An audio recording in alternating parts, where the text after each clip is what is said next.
A former Democratic Senator Sherrod Brown has announced that he will once again seek to represent Ohio in the U.S. Senate, making his political comeback nearly a year after his narrow defeat in the 2024 elections.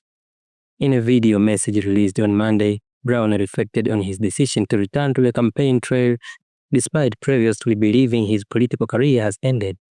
He says, and I quote, "I didn't expect to run for office again, but when I look at what's happening today, I know I can step in and make a difference for the people of Ohio. That's why I'm running for Senate, because I still believe that if we stand up for working families, treat everyone with dignity, and keep fighting for Ohio, real change is possible." End of quote. Brown, who is 72, lost his bid for the fourth term in November 2024 against the Republican challenger Benny Moreno.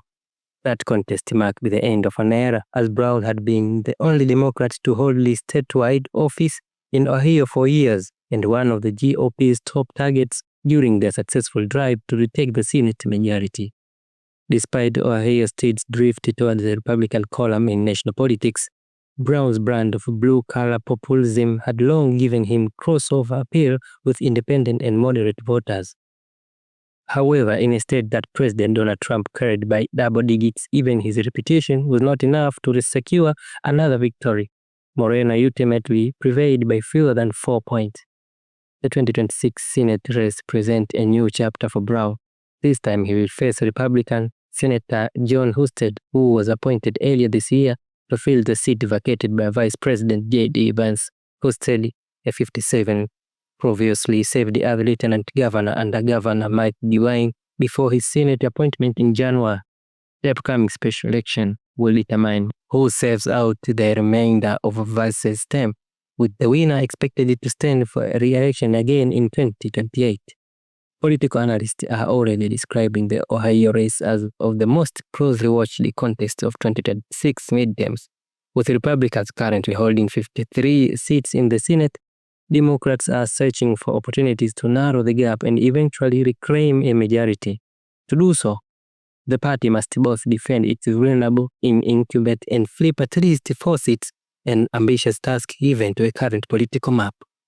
Still, party leaders view Brown's candidacy as a major asset. Over the course of his career, he built a reputation as a relentless advocate for workers, labor unions, and manufacturing communities, constituencies that remain critical in Ohio.